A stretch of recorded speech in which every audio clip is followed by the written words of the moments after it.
श्री सद्गुरु महाराज की जय।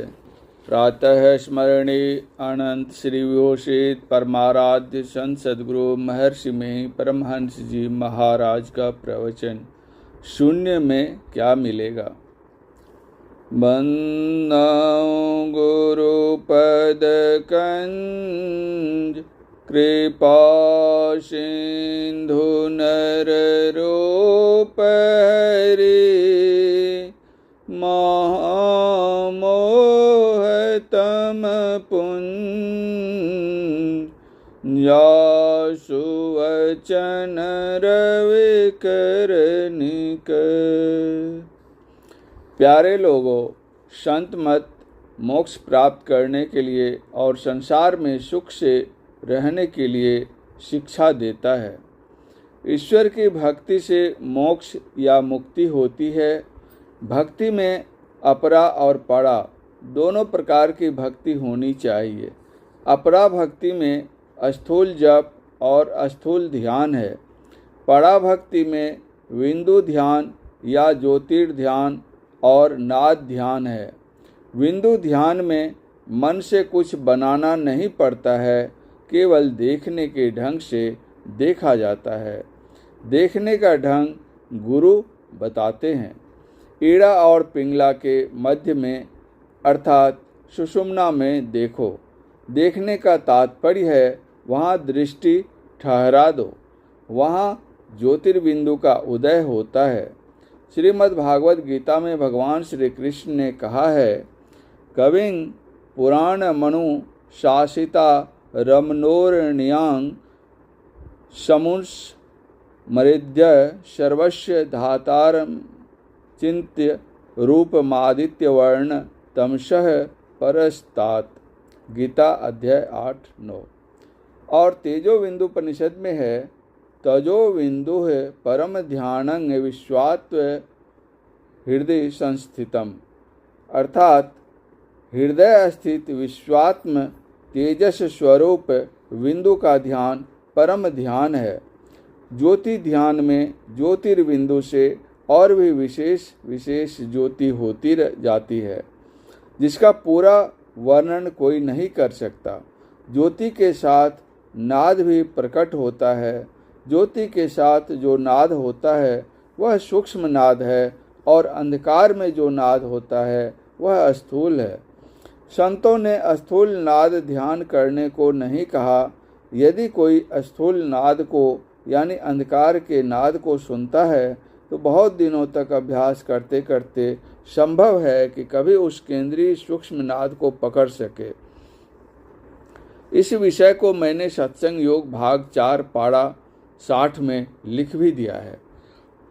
लेकिन उपनिषद के अनुकूल शांभवी अथवा वैष्णवी मुद्रा का अभ्यास कर शब्द साधन करना चाहिए। वैष्णवी मुद्रा कड़ा ध्यान है। दृष्टि साधन 3 तरह से किया जाता है, अमा दृष्टि से, प्रतिपदा दृष्टि से और पूर्णिमा दृष्टि से।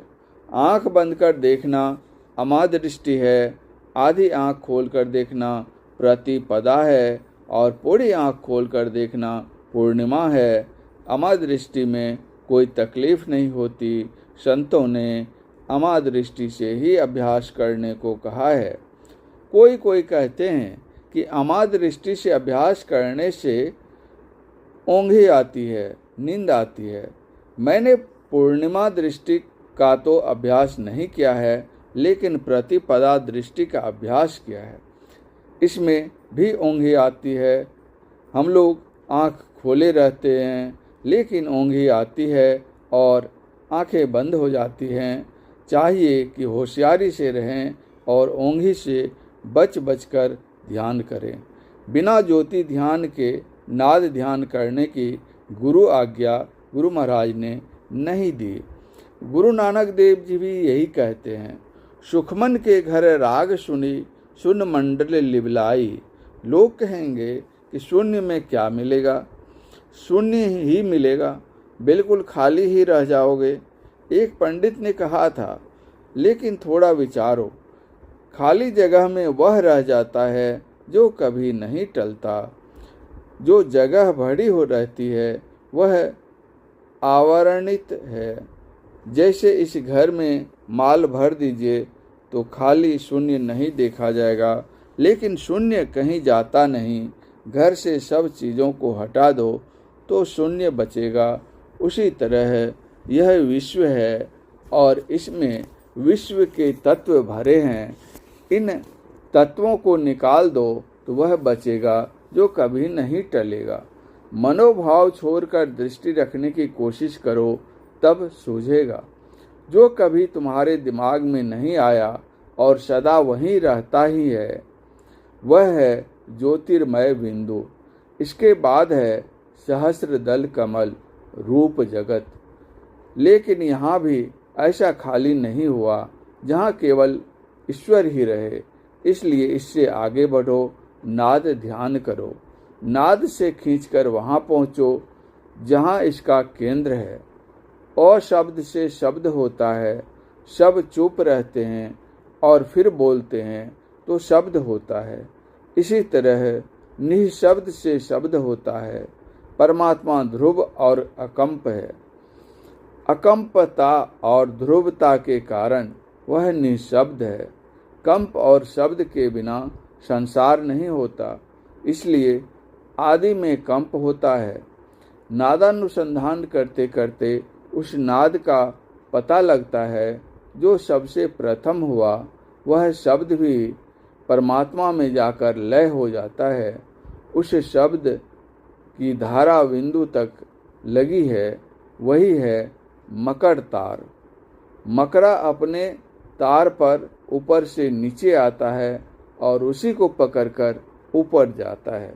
संतों ने अनहद ध्वनि को मकर तार कहा है। तिल परमाने लगे कपाटा, मकर तार जह जीव के बाटा। संतों ने कहा है। हम लोगों को उसका बहुत विश्वास है। ईश्वर के मायिक रूप को देखते हुए उनके निर्मायिक रूप को देखेंगे, यही ध्यान विधि है। परम पूज्य गुरुदेव का यह प्रवचन श्री संत मत सत्संग मंदिर, आशानंदपुर, परबत्ती, भागलपुर में दिनांक 25/10/1958 ईस्वी के प्रातःकालीन सत्संग में हुआ था। श्री सद्गुरु महाराज की जय।